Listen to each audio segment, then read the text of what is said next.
We're at the basement on 235 Cambie. I'm here with Terell Safadi, who's just released a brand new album, Trap, Love, and Sex. So being a musician in Vancouver, you know, we have, I don't think that people think of Vancouver as a music city necessarily. Like especially when it comes to the hip hop scene, I don't think people think of Vancouver as a hip hop city. What does Vancouver need to do to like get us on the map when it comes to hip hop music? I think two things. I think we need to support our own more, and also I think we just need to keep going. You know what I mean? I think that the type of music that's coming out of the city right now is like the best it's ever been. I just think we need to just keep on hammering away, and I think that we need to support each other more. All right, so on that topic, who are some Vancouver artists that you're excited about that you like listening to? I like DK. I show him some love. Who else? Manila Gray, they're dope. They're not really like rap, but they're obviously from the city. They're probably two of my favorites. I like Side also. Seth K, you might know him as. He's dope. Okay. Yeah. So who is like either local or from anywhere else? Who is an artist who like your fans would be surprised to learn that you're a fan of? What's your like guilty pleasure that no one else knows about? To be honest, man, I just threw my Spotify on the other day and became a country fan. Really? I'm not even gonna lie. All right. I don't know the artist, but like the songwriting, I like respect the songwriting and the vibes. Like it's relatable at times. So you heard that? You heard that new? Is it Lil Nas? That crossover? Yeah, that's just funny. That is funny because there was this whole like controversy about it because they were saying, oh, it's not country enough to be country. Yeah. But like, I don't know. It's country. It's country. It's very, very country. For sure. I just learned about 10 minutes ago that you are actually also, in addition to being a dope rapper, you're also a dope skateboarder. Yeah. How does that happen? Like, where did you get into skating? That was like when I lived on Vancouver Island. I was like sponsored by a store in Courtney called 133. That's kind of like where I got my start. All my childhood friends and stuff. We just like skated, would film, and just like took it super serious. And I ended up getting like sponsored in a couple magazines and stuff. And it's just like a passion that I like to do still. So I just. So you're still doing it? Yeah. That's I'm out sweet. here skating still. You might see a clip on IG here and there. You know, this summer especially, I'll be out there. So let's talk about the album. Yeah. You just released Trap, Love, and Sex. Yeah. Your career's been growing. You've been making music for I heard like 8 or 9 years. Mm-hmm. Your career's been growing. You've been growing as an artist. Mm-hmm. How do you think that growth is reflected in this album? I just think after all these years, I finally grew into the person that like I'm supposed to be and comfortable with being, you know what I mean? Yeah.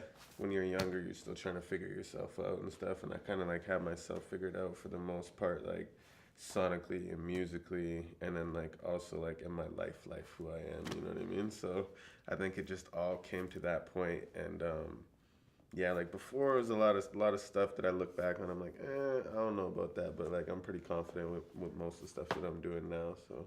I mean that's growth, right? Like that's what it is. Is you look back and you say, I'm never doing that again. For sure. And that's how you get smarter. Definitely.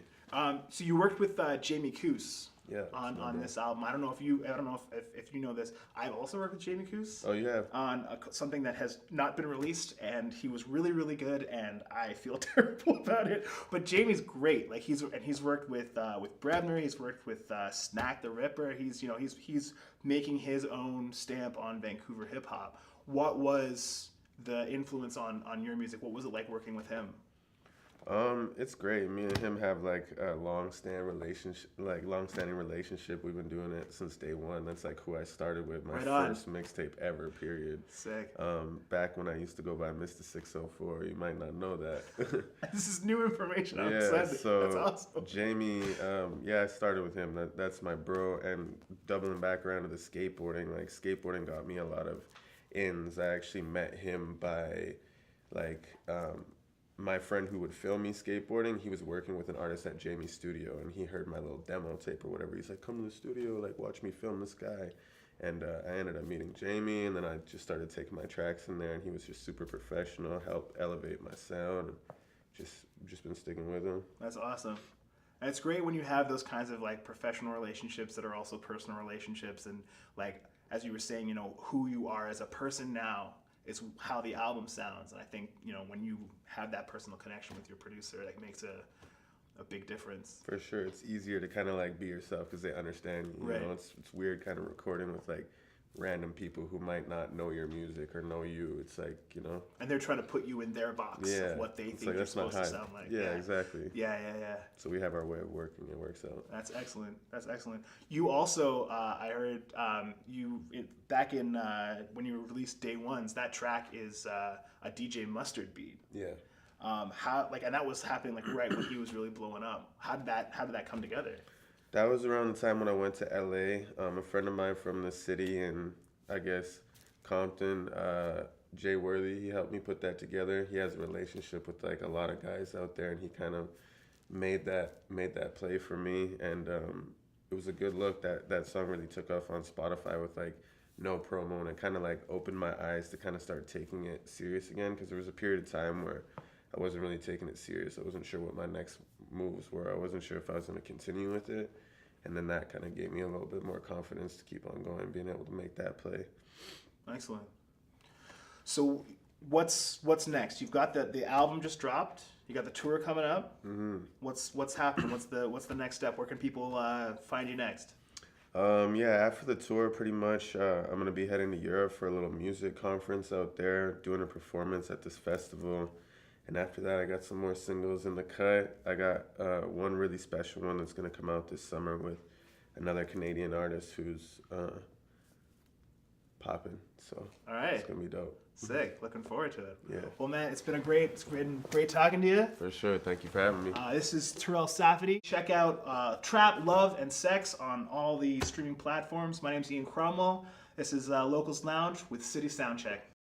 Discover new music and local artists at Vancouver City Soundcheck.